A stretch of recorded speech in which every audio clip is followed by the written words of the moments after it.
Merci, monsieur le rapporteur spécial. La parole est à madame Sophie Panonacle, rapporteure pour avis de la commission du développement durable et de l'aménagement du territoire.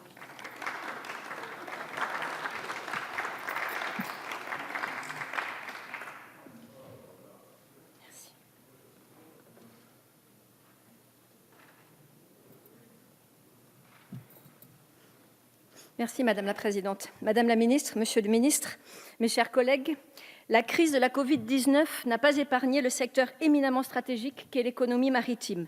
Toutes les filières de la mer, sans exception, ont été frappées d'une grande brutalité. Mon rapport Happy Blue Days en a dressé le constat.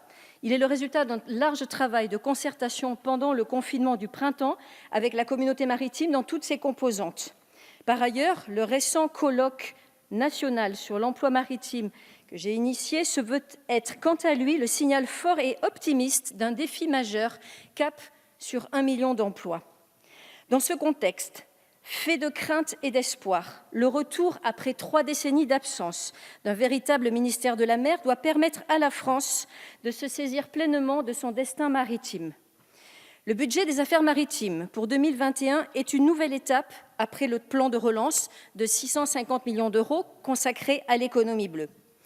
Ce budget est stable. En effet, les autorisations d'engagement passent de 160 millions d'euros en 2020 à 155 millions en 2021 et les crédits de paiement de 161 millions d'euros à 159 millions. Le budget des affaires maritimes est calculé au plus juste afin d'être préservé dans la durée.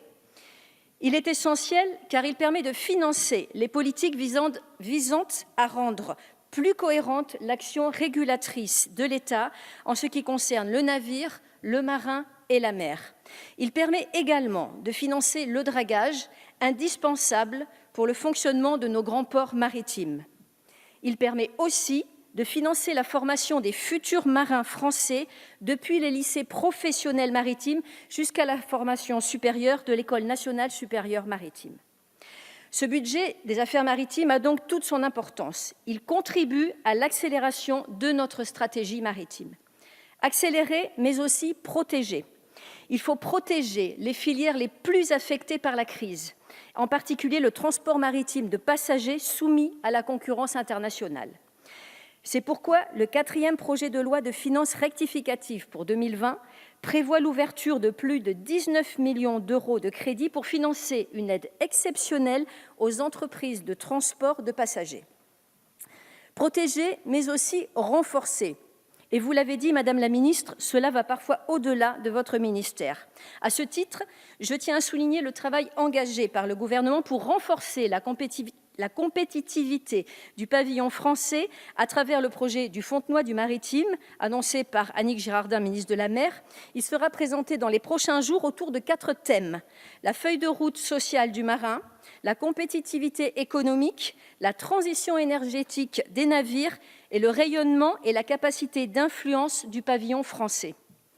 La concrétisation de nos objectifs en matière de verdissement du transport maritime doit s'appuyer sur un véritable mix énergétique inspiré de l'ensemble des solutions disponibles, GNL, Vélic, scrubber, hydrogène, électricité à quai. La propulsion par le vent, technologie immédiatement disponible et entièrement décarbonée, pousse déjà de nombreux projets d'avenir. Pourtant, elle ne bénéficie que d'un soutien modeste de la part de l'État. C'est là le sens des amendements que j'ai déposés dans le cadre du projet de loi de finances. Je souhaite insister sur un dernier point. Tous les travailleurs de la mer ont été affectés par la crise. C'est pourquoi, aux côtés d'une relance économique et écologique, une relance sociale de l'économie bleue s'avère indispensable. Nos marins doivent pouvoir bénéficier de formations plus fluides, ouvertes sur le monde adapté, à la transformation des métiers et des compétences partout sur le territoire national de l'Hexagone et dans les Outre-mer, notamment chez les jeunes et chez les femmes.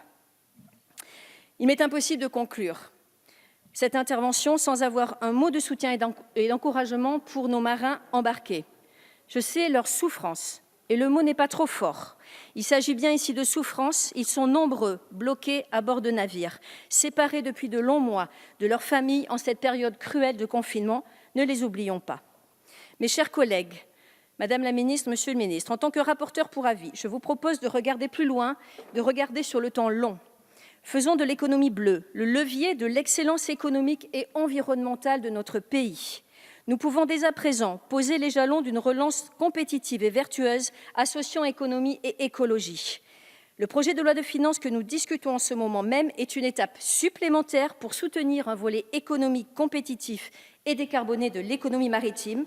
La Commission du développement durable et de l'aménagement du territoire a donné un avis favorable à l'adoption des crédits du programme 205. Je vous invite à en faire autant. Merci. Merci, Madame.